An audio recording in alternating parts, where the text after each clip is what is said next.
Evangelio de Lucas, capítulo 8, versículos 26 a 39. Amén. Y leamos con fe. Esta es la palabra inspirada de Dios, es alimento para nuestros corazones. Después arribaron a la tierra de los Gerasenos, que está en la ribera opuesta a Galilea. Cuando él llegó a tierra, vino a su encuentro un hombre de la ciudad que estaba endemoniado. Hacía mucho tiempo que no se vestía ni vivía en una casa, sino en los sepulcros.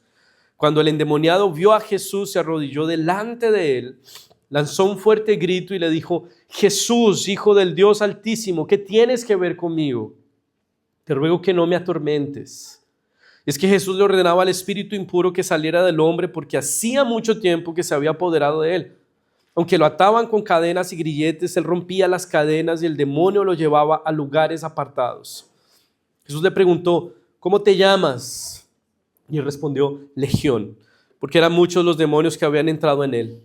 Y le rogaban a Jesús que no los mandara al abismo.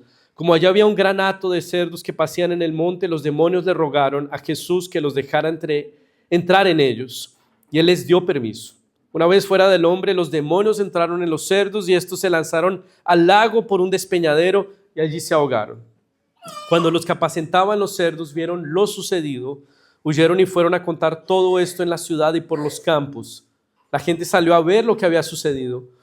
Cuando llegaron a donde estaba Jesús, se encontraron con que el hombre de quien habían salido los demonios estaba sentado a los pies de Jesús, vestido y en su cabal juicio. Y tuvieron miedo. Los que habían visto todo esto les contaron cómo había sido salvado el endemoniado. Entonces toda la gente de la región de los Gerasenos le rogó a Jesús que se alejara de ellos, pues tenían mucho miedo. Así que Jesús entró en la barca y se fue. El hombre de quien habían salido los demonios le rogaba que lo dejara estar con él, pero Jesús lo despidió y le dijo: vuelve a tu casa y cuenta allí todo lo que Dios ha hecho contigo. Entonces el hombre se fue y contó por toda la ciudad lo que Jesús había hecho con él. Vamos a orar una vez más. Padre Santo, agradecemos tu palabra, que podemos exponernos a ella y por ella, Señor, ser denunciados de nuestro pecado, alertados, Señor, de lo que el pecado puede hacer en nuestras vidas, Señor, pero también gracias porque por tu palabra se nos apunta la esperanza que tenemos en el Evangelio, el poder de nuestro Señor y Redentor Cristo para restaurar. Que esta mañana podamos ser fortalecidos y edificados por ella. Oramos así agradecidos en el nombre de Jesús y para tu gloria. Amén. Mis hermanos, recuerdo pocas series a mí me dejan bastante tocado y reflexivo. Yo creo que solamente una, mi serie favorita.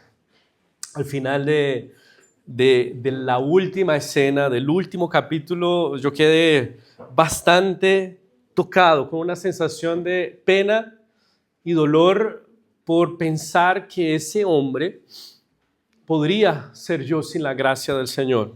Bueno, la última escena es de un hombre baleado por la policía en un laboratorio de metanfetamina, después de habernos mostrado como un profesor de secundaria, un hombre común, preocupado con su familia, un trabajador honesto y esforzado, Walter White se llama, termina convirtiéndose en el perverso productor y narcotraficante de drogas Heisenberg, ¿no? Por causa de que descubrió un cáncer de pulmón que le ponía en una situación terminal y quería servir a su familia, quería dejarles un buen futuro. Pero se convirtió en un hombre implacable y malvado. Y yo pensé al final, oye, ese hombre podría ser yo sin la gracia de Dios. Teniendo justificativas, oportunidades, excusas, somos capaces de cosas terribles. Y fíjense que la justificación de este hombre para haber convertido su persona en ese monstruo siempre fue la misma. Lo hice por la familia. Estaba pensando en mi familia. Todo lo que Walter quería era asegurar estabilidad, bienestar, educación, una casa propia y un futuro brillante para su familia. Y en el intento de darle lo mejor, esas buenas intenciones, se convirtió en un verdadero demonio e hirió a su familia y finalmente la perdió. Yo creo que no somos muy diferentes de este hombre, porque también queremos lo mejor para nuestra familia, queremos hacer buenas obras para nuestra familia, pero sin la gracia del Señor somos capaces de perderla por la misma causa por la que queremos hacerle un bien. Queremos que no les falte nada, queremos una buena educación para nuestros hijos, ¿por qué no dejarles un buen patrimonio? Queremos hacer buenas obras para ellos. Y de manera pecaminosa, muchos de nosotros en esa buena intención, por causa del pecado, terminamos dañando y maltratando las personas que más deberían beneficiarse de la obra que el Señor está haciendo en nuestras vidas. Aquí, en el retrato de Lucas, vemos un hombre también que no sabemos su historia, pero que ha transitado un camino al punto en el que él está totalmente desdibujado en su humanidad. Él anda por lugares apartados, es esclavo de demonios, tiene que andar encadenado, anda desnudo. Y hay algo que necesitamos considerar: este hombre tiene una casa a la que tiene que regresar, que es lo que Jesús dice al final. Es un hombre que tiene parientes. Necesitamos considerar esto. Entonces hoy vamos a ver que el pecado compromete nuestra responsabilidad de servir y amar nuestra casa, de estar en ella de manera santa y piadosa para producir buenas obras para ellos, pero que en el Evangelio hay perdón para nuestros pecados y poder del mismo Dios para devolvernos a casa, para servir y amar a nuestra familia. Entonces primero veamos el cuadro de este endemoniado. Fíjense versículos 26 y 29, 26 a 29. Después arribaron a la tierra de los Gerasenos, que está en la ribera opuesta a Galilea. Cuando llegó a tierra, vino a su encuentro un hombre de la ciudad que estaba endemoniado. Hacía mucho tiempo que no se vestía ni vivía en una casa, sino en los sepulcros. Cuando el endemoniado vio a Jesús, se arrodilló delante de él, lanzó un fuerte grito y le dijo: Jesús, Hijo del Dios Altísimo, ¿qué tienes que ver conmigo? Te ruego que no me atormentes. Y es que Jesús le ordenaba al espíritu impuro que saliera del hombre, porque hacía mucho tiempo que se había apoderado de él. Aunque lo ataban con cadenas y grilletes, él rompía las cadenas y el demonio lo llevaba a lugares apartados. Bueno, Lucas viene relatando el ministerio de Jesús. En este mismo capítulo, el primer versículo nos cuenta que él había comenzado a recorrer las ciudades y las aldeas, proclamando y anunciando las buenas nuevas del reino de Dios. Sanaba enfermos, expulsaba demonios y hacía milagros. Y todos esos hechos milagrosos y sobrenaturales, entonces estaban testificando que Jesús era el Hijo de Dios, con poder y autoridad para revertir el mal y el caos que había sido introducido en nuestro mundo por causa del pecado. Es lo que viene haciendo Lucas, mostrando por medio de los hechos sobrenaturales y milagrosos de Jesús que Él no es un simple hombre. Él es el Mesías prometido con poder y autoridad para reparar el mundo, revertir los efectos del pecado, para volverlo a su estado original. Él vino a redimir.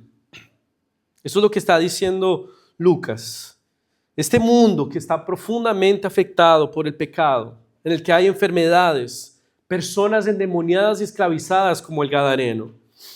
Este mundo donde experimentamos tragedias, injusticias, violaciones, abusos, hogares destruidos, padres que abandonan a sus hijos, madres que asesinan en el vientre a sus hijos, adicciones, drogas, prostitución, balas perdidas que matan personas. Este mundo está siendo objeto de la redención que Cristo inició en su ministerio y que va a ser perfecto. Este mundo era perfecto y sin pecado y se volvió todo ese caos después del pecado. Entonces Dios viene en Cristo Jesús para repararlo. Dios viene en Cristo Jesús para redimir. Y eso es lo que Jesús está haciendo. Entonces Lucas nos dice que Él está atravesando al otro lado de Galilea y ahí entonces se encuentra con un hombre endemoniado, alguien bajo la influencia de espíritus inmundos que lo habían sacado de su casa hacía mucho tiempo. Toda su humanidad y dignidad se había desdibujado por completo por causa del pecado. Todas esas tragedias y cosas terribles y horribles que vemos en nuestro mundo, personas en las que se ha desdibujado esa dignidad, esa humanidad, hogares, personas, padres, madres, en los que podemos ver patrones destructivos, abandonos, infidelidades, todo es explicado por causa del pecado que nosotros, allá en Adán y Eva, deliberada y responsablemente introdujimos. Este hombre hacía mucho tiempo que había salido de su casa. No perdamos de vista eso. Este hombre tenía tal vez parientes que lamentaban su condición. Estaba causando profundo dolor, tristeza y decepción a otras personas. Nosotros por ahí leemos las narrativas bíblicas y no consideramos estos detalles. Pero este hombre hacía mucho tiempo había salido de su casa. Y si bien tenemos un caso extremo aquí, un hombre poseído por una legión de demonios, esta es una posibilidad por causa del pecado. El pecado sacó a un hombre de su casa y le quitó todo. El pecado pone en riesgo lo que más amamos, nuestra familia o las personas que más deberíamos cuidar. Por causa del pecado vemos infidelidad conyugal, alcoholismo, abandono, abuso sexual, violencia intrafamiliar y tantos otros pecados y tragedias que nos causan espanto. Todo eso sucede en este mundo por causa del pecado. Ahora, eso es lo extremo y lo obviamente pecaminoso. Eso no debería pasar en nuestras casas. Pero en la mayoría de casos el pecado es más sutil y aparentemente inocente de lo que pensamos y puede de igual manera comprometer nuestra responsabilidad de amar y servir a nuestra familia. Casos sutiles, por ejemplo, hombres que la intención de que no les falte nada a su familia, se ausentan de casa, viven para la familia y no con su familia. Trabajan sin descanso y van comprometiendo su presencia fiel y piadosa dentro de casa. Pueden ser hombres o mujeres que no se ausentan de casa, pero no están de corazón presente en ellas. Son duros, son implacables con los más cercanos, están más interesados en su comodidad que en servir a su familia. Están en el celular, están en la TV, lo que sea, no pastorean a su esposa, a sus hijos, no se interesan por lo que sucede con ellos y terminan perdiendo su corazón. Puede ser la pornografía, que aparentemente no le hace daño a nadie, pero afecta la relación con tu cónyuge. Cuela la desconfianza, el rechazo y la frustración en la relación y nos neutraliza nuestra relación con Dios, de donde procede la capacidad para cuidar bien a nuestra familia. Pueden ser madres que están más preocupadas en proyectar una buena imagen de familia para afuera, al punto que presionan y asfixian a sus hijos para que sean perfectos y los terminan perdiendo. Entonces fíjense, ceder al pecado en nuestra familia no luce tan trágico, perverso y desolador como un endemoniado espumando por la boca. Puede lucir como una familia normal que lentamente se desmorona. Pueden tener una casa, pero no un hogar. Puede ser que nadie se haya ido de casa, pero no hay una familia. El pecado puede causar todo eso. El pecado no es un problema solo de los incrédulos, es un problema para los creyentes también, que aún tienen que lidiar con él. Puede ser que el inconverso se rinde más fácilmente a la infidelidad, al exceso de trabajo, a la pornografía, a la violencia doméstica, sea física o psicológica, porque no teme al Señor, porque no buscan en Dios el recurso para hacerle frente al pecado. porque no tienen comunión con otros hermanos que lo estén soportando. Pero nosotros también como creyentes podemos ser tentados de la misma manera. Entonces, cuando estés pensando en el pecado comprometiendo tu piedad para con tu familia, no pienses en el hogar del vecino, de tu pariente inconverso, de ese que, ese es terrible con su familia. Ese está perdido. Necesitas pensar en tu propia casa. Necesitas pensar en el propio pecado que está amenazando y poniendo en peligro las buenas obras y la conducta piadosa que tú necesitas probar y ejecutar en tu casa. El pecado es peligroso principalmente porque te aleja de aquel que te puede dar la capacidad para amar y amar bien a tu familia. Eso es lo que hace el pecado. Y puede ser mucho más sutil de lo que pensamos. Y eso es lo primero que necesitamos observar. El pecado es una realidad que afecta no solamente a nosotros mismos, también a los que están con nosotros. Y la pregunta es, ¿cómo le hacemos frente al pecado? O sea, que necesitamos más fuerza de voluntad, más resolución, más decisión, más esfuerzo. Y el texto nos va a decir que no. La situación del Gadareno retrata muy bien lo que somos en el pecado sin la acción de Dios, sin su intervención. Estamos encadenados. Por nosotros mismos no podemos hacerle frente. Necesitamos gracia, necesitamos el Evangelio, necesitamos de Cristo, porque solamente el encuentro con Él nos libra de la esclavitud del pecado. Solo el encuentro con Él nos permite luchar contra el pecado, porque Él venció al pecado. Sin Él, la lucha contra el pecado es una batalla perdida. Entonces necesitamos ver que el encuentro con Jesús es la solución para nuestro pecado. Fíjense los versículos 30 a 36. Finalmente Jesús y el endemoniado se encuentran. Jesús le preguntó, ¿cómo te llamas? Y él respondió, Legión, porque eran muchos los demonios que habían entrado en él. Y le rogaban a Jesús que no los mandara al abismo. Como ya había un gran hato de cerdos que pasían en el monte, los demonios le rogaron a Jesús que los dejara entrar en ellos. Y él les dio permiso. Una vez fuera del hombre, los demonios entraron en los cerdos y estos se lanzaron al lago por un despeñadero y allí se ahogaron. Cuando los que apacentaban los cerdos vieron lo sucedido, huyeron y fueron a contar todo esto en la ciudad y por los campos. La gente salió a ver lo que había sucedido. Cuando llegaron a donde estaba Jesús, se encontraron con que el hombre de quien habían salido los demonios estaba sentado a los pies de Jesús y ahora vestido y en su cabal juicio. Y tuvieron miedo. Los que habían visto todo esto les contaron cómo había sido salvado el endemoniado. La escena cambia dramáticamente. De un hombre en el que se había desdibujado su humanidad, su dignidad.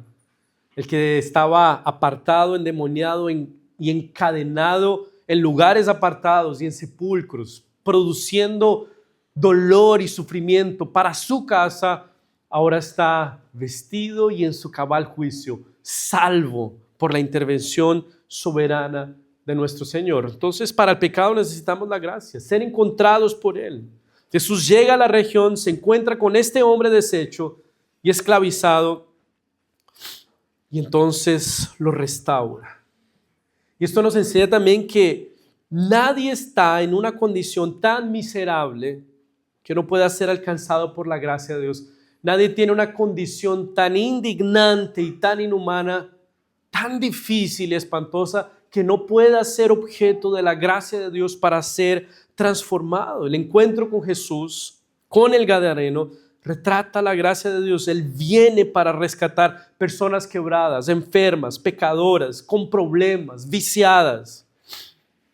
Y lo hace al costo más alto posible, entregando su vida en favor de ellos para representarlos en su vida y en su muerte y darles una relación con el Creador. ¿Quién puede proveerte la piedad y las buenas obras que necesitas ejecutar y practicar en tu casa, en tu familia, en tu hogar?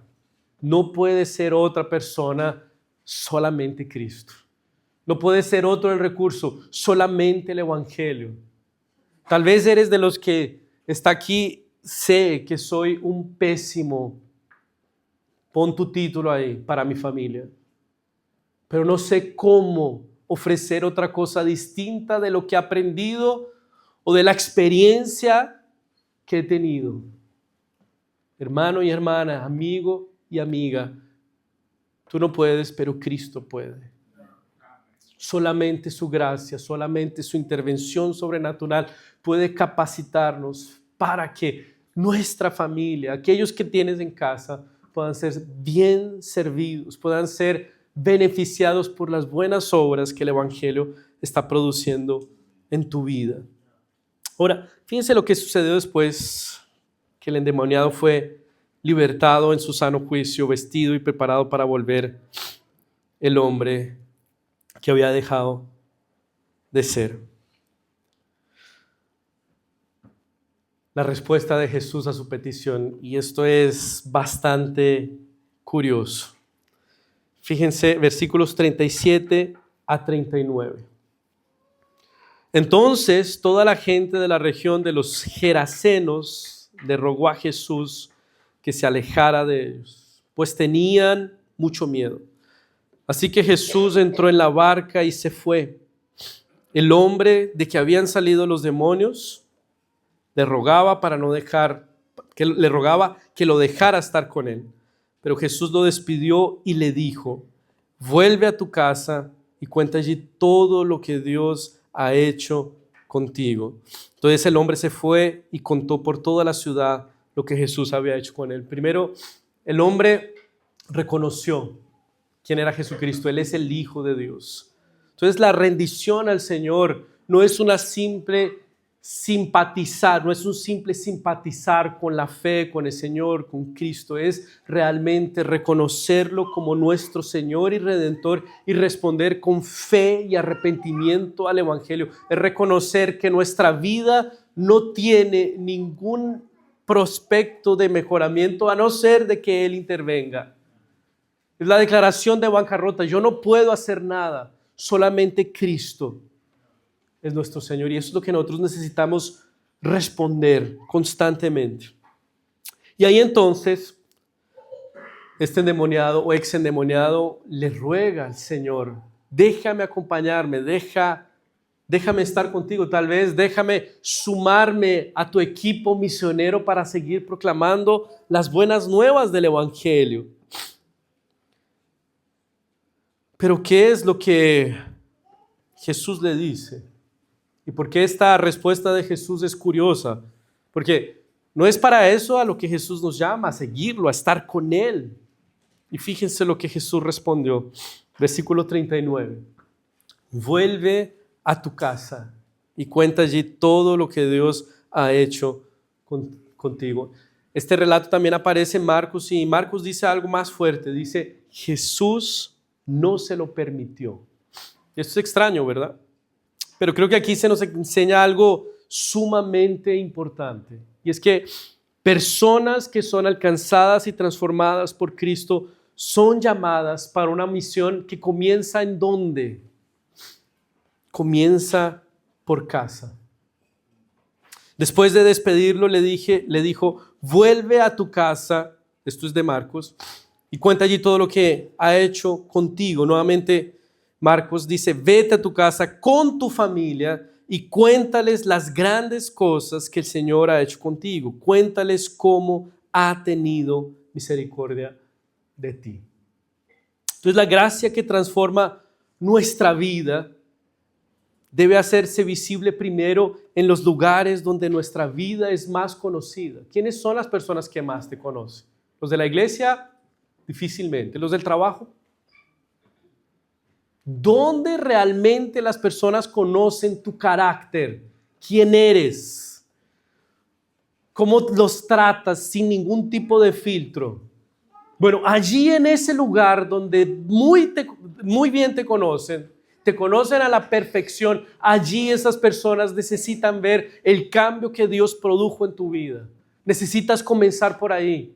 Este hombre necesitaba volver a su casa, ser la persona que había dejado de ser para esas personas, para sus parientes, para sus familias y en su casa, allá necesitaba volver y mostrar, fíjense en lo que Dios ha hecho conmigo. Ellos deberían ser los primeros a probar el nuevo hombre que el Señor había producido. Mis hermanos, nuestra familia no puede ser la última a beneficiarse de lo que Dios está haciendo en nuestras vidas. Ellos tienen que probar la obra de transformación que el Espíritu Santo está haciendo en nuestras vidas. Pero lo que sucede en nuestras vidas, y como vimos en los grupos al estudiar Tito, nuestras familias son de las últimas a beneficiarse de lo que Dios está haciendo en nuestras vidas. De hecho, tendemos a ser mucho más pacientes, generosos y amables con personas que no son importantes para nosotros. Y aquellas que están ahí con nosotros, que nos acompañan, son las que más reciben nuestro desprecio, dureza, implacabilidad. Es una contradicción tremenda. Es una tendencia. Me acuerdo de una historia que escuché de un pastor que decía lo siguiente, un conflicto en el matrimonio. Él decía, mi esposa fue al peluquero, me dijo, recógeme, y yo le dije, esposa, avísame justo en el momento en que vayas a salir, porque para recogerte es muy difícil estacionar. Entonces solo quiero pararme en los segundos que sean necesarios para no tener que buscar un lugar para estacionarme. La esposa dijo, ok, mi amor, lo vamos a hacer. La esposa lo llama y le dice, ya puedes venir a recogerme. Y cuando él llega ahí para recogerla, la esposa no sale, él comienza a pitar y el hombre comienza a irritarse y comienza a decir que le comienza ya a carcomer el corazón. Dios mío, pero le dije que estuviera a punto porque no quería demorarme aquí. Y él ya pensando, le voy a dar un reto. Uy, me va a escuchar apenas entre por ese auto. Y él dice que de repente una voz invadió su mente y le dijo, finge que no es tu esposa. Porque si esa fuera la mujer de tu jefe, de tu amigo, de cualquier persona, y entra por el auto y esa mujer te dice, ¿me demoré? No, para nada, tranquila, ningún problema. Pero como es la señora, ahí le caemos encima. ¿No nos pasa eso? A las personas que más deberían recibir nuestro cuidado y cariño, les ofrecemos lo peor de nosotros. Y a las personas que no son tan relevantes para nosotros, le ofrecemos lo mejor de nosotros. Es una incoherencia tremenda. Y justamente yo creo que el Señor está diciendo, vuelve a tu casa, es allá donde tú necesitas manifestar la gracia, la transformación y el Espíritu Santo que te está transformando. Allá. O sea, antes de querer ganar el mundo, alcanzar la ciudad con el Evangelio, mi hermano, mi hermana, vuelve a tu casa. Predícale a tus hijos, pastorea a tu esposa, ama a tu esposo. Es allá donde necesitas estar. Predicando el Evangelio de Jesucristo, mostrando lo que Dios ha hecho contigo. Ahí necesitas comenzar. Necesitas servir a tu casa y mostrar lo que Dios está haciendo contigo. Michael Horton escribe una historia ahí en su libro Cristianismo Ordinario y cuenta que en un seminario, en la puerta del comedor, de la cocina más bien, había un letrero que decía, todos quieren hacer la revolución, pero nadie quiere lavar los platos. Y muchos de nosotros en la vida cristiana queremos servirle al Señor de manera significativa, grandiosa, predicar en la calle, ir a las cárceles, hacer un montón de cosas. No quieren lavar un plato en la casa, no quieren servir a su familia, no quieren tratar con gracia y misericordia, generosidad a su cónyuge. Vuelve a tu casa, ese llamado del Señor en la misión. ¿Por dónde comienza? Por tu casa. Pide su gracia, asume la responsabilidad que has dejado a un lado por causa del pecado. Es ser el pastor de tu familia, ve a tu casa Es ser la esposa que apoya y sostiene al esposo en su liderazgo espiritual. Ve a tu casa. Es ser el padre que expone a sus hijos al evangelio. Ve a tu casa con tu familia y diles lo que el Señor ha hecho contigo. Y no pierdas de vista, el texto no se trata del gran esfuerzo que el gadareno hizo por restaurarse y ser una persona cabal en su sano juicio. El texto dice: Jesús llegó, Jesús confrontó, Jesús expulsó, Jesús restauró y Jesús envió. Es por causa de lo que Cristo hace. Solamente después de que el evangelio ha trabajado en nosotros, el Señor nos dice: vuelve a tu casa. Es que el Señor nos bendiga, mis hermanos, que podamos realmente servir a nuestras familias. No puedes ser negligente con tu familia porque estás sirviendo aquí en tu casa. No puedes abandonar tu casa porque estás sirviéndole al Señor aquí en la iglesia. Necesitas hacer las dos cosas. Tu familia no puede ser descuidada en tu intención de servir al Señor. Tu familia necesita ser la primera a probar de la obra que Dios está haciendo en tu vida. Que el Señor nos ayude y nos dé su gracia. Amén. Vamos a orar, Señor. Padre Santo, agradecemos, Señor, tu palabra, este retrato de tu gracia, Señor, que encuentra a pecadores en las circunstancias más lamentables y difíciles, Señor, y nos muestra que tú tienes autoridad sobre el pecado, que tú tienes autoridad sobre familias destruidas, Señor, que tú tienes autoridad, Señor, y poder sobre matrimonios que están al borde del colapso, Señor. Hoy queremos, Señor, reconocer tu gracia y tu poder, Señor, para restaurar nuestras vidas y ser personas que puedan manifestar esa obra de transformación, empezando por aquellos que más nos conocen, por aquellos que más importan, Señor. Permítenos ser, Señor, cristianos que dan un buen testimonio primeramente en su casa, Señor. Sigue llenándonos de tu Santo Espíritu, Señor, para poder vivir de esa manera. Rogamos tu gracia y misericordia y oramos así agradecidos en el nombre de Jesús. Amén.